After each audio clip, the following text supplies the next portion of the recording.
બીમાર રાજાની સારવારની વાર્તા। મારી ચેનલમાં નવા છો તો મારી ચેનલને લાઈક કરો, શેર કરો, સબસ્ક્રાઇબ કરો, ધન્યવાદ। વર્ષો પહેલા કૃષ્ણ રાજ્યમાં એક રાજા રાજ કરતો હતો। તે રાજા એકદમ મજબૂત અને સ્વસ્થ હતો। જો કોઈ વસ્તુ તેને સૌથી વધુ ગમતી હતી તો તે હતી ભોજન। તેને હંમેશા કંઈક ને કંઈક ખાવાનું મન થતું। સમયાંતરે ખાવાના કારણે રાજા સ્થૂળતાથી પીડાતો હતો। સમય જતાં તેની સ્થૂળતા એટલી વધી ગઈ કે રાજા બીમાર પડવા લાગ્યો। દર વખતે ડોક્ટરોએ રાજાને ઓછું ખાવાની સલાહ આપી જેથી તેની સ્થૂળતા ઓછી થઈ શકે, પરંતુ રાજા તેની ખાવાની ટેવ ઓછી કરી શક્યા નહીં। એક દિવસ ફરીથી તેણે એક ડોક્ટરની સલાહ લીધી, જેણે રાજાને તેના ખોરાકનું સેવન ઓછું કરવાની સલાહ પણ આપી। આથી રાજા ખૂબ ગુસ્સે થયા। તેણે ગુસ્સામાં રાજ્યમાં જાહેરાત કરી કે જે પણ મારી સાથે સારો વ્યવહાર કરશે તેને માંગેલી રકમ આપવામાં આવશે। આ જાહેરાતની સાથે રાજાએ એવી શરત પણ મૂકી કે જે તેની સારવારમાં નિષ્ફળ જશે તેનું માથું કાપી નાખવામાં આવશે। ત્યારે એક જ્ઞાની જ્યોતિષીએ ભવિષ્યવાણી કરી કે કૃષ્ણ રાજ્યના રાજાને હવે માત્ર 1 મહિનો બાકી છે। 1 મહિનામાં તેનું જીવન સમાપ્ત થઈ જશે।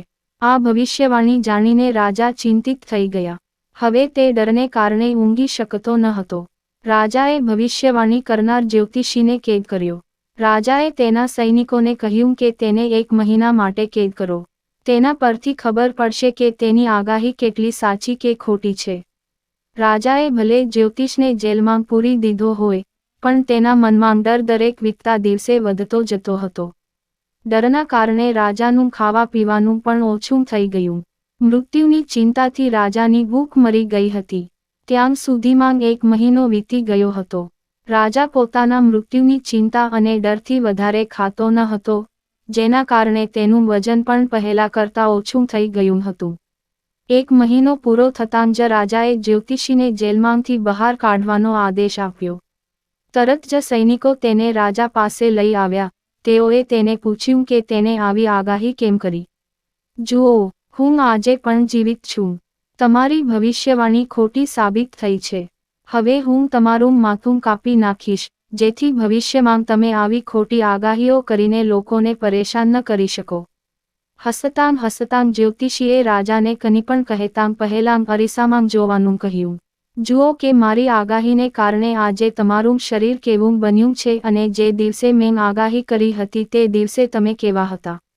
આજે તમે તમારી જાતને અરીસામાં જોઈ શકો છો અને કહી શકો છો કે તમે પહેલા કરતાં વધુ સ્વસ્થ છો। તમારું વજન વધવાને બદલે ઘટ્યું છે। રાજાએ જ્યોતિષની વાત સાંભળી કે તરત જ તેણે અરીસા તરફ જોયું। રાજાને પોતાને જોઈને આશ્ચર્ય થયું। તે ખૂબ જ ખુશ હતો। તેણે કહ્યું કે 1 મહિના સુધી મારા મૃત્યુની ભવિષ્યવાણી સાંભળીને હું એટલો પરેશાન થઈ ગયો હતો કે હું મારી તરફ જોઈ પણ શકતો નહોતો। વાસ્તવમાં મારા વજનમાં પહેલાની સરખામણીમાં ઘણો ફરક આવ્યો છે। રાજાને જવાબ આપતાં જ્યોતિષીએ તરત જ કહ્યું, હું તમારો સાચો ડોક્ટર છું। મેં તમને વજન ઘટાડવામાં મદદ કરી છે અને તમે ઈચ્છો તે રીતે સારવાર બરાબર હતી। મેં તમને માત્ર એક ડર બતાવ્યો। હું જ્યોતિષી નથી। તે માત્ર જ્યોતિષી બનીને તમારી સમસ્યાઓનું નિરાકરણ કરતો હતો। મેં ડર બતાવ્યો અને તમે તમારું ખાવાનું ઓછું કર્યું। પરિણામે આજે તમે પહેલા કરતાં વધુ સ્વસ્થ દેખાશો। રાજાને તેની વાત એકદમ સાચી લાગી। તેના વચન મુજબ તેણે તેને ઇચ્છિત ઇનામ આપ્યું। ઇનામ આપ્યા પછી રાજાએ થોડીવાર વિચાર્યું કે જ્યારે મૃત્યુના ડરથી ભોજન ઓછું કરવાથી તબિયતમાં આટલો સુધારો થયો છે તો વધુ ન ખાવું જોઈએ। આ વિચારીને રાજાએ નક્કી કર્યું કે ભવિષ્યમાં તે ક્યારેય જરૂરિયાત કરતાં વધુ અને ભૂખથી વધુ ખોરાક લે નહીં। થોડી જ વારમાં રાજાની તબિયત સંપૂર્ણપણે સુધરી ગઈ। તેનું વજન કાબૂમાં આવવા લાગ્યું અને તે જે બીમારીઓથી પીડાતો હતો તે ઘટી ગયો। વાર્તામાંથી બોધ। વાર્તામાંથી પહેલો બોધપાઠ એ છે કે સૌથી મોટો ભય મૃત્યુનો છે। મૃત્યુને નજીક જોઈને વ્યક્તિ બધું ભૂલી જાય છે। બીજો પાઠ એ છે કે વ્યક્તિ તેની ભૂખ કરતાં વધુ ખાવાથી બીમાર થઈ જાય છે। તેથી વ્યક્તિએ મર્યાદિત માત્રામાં જ ખોરાક લેવો જોઈએ। પૂરી વાર્તા સાંભળવા માટે ધન્યવાદ।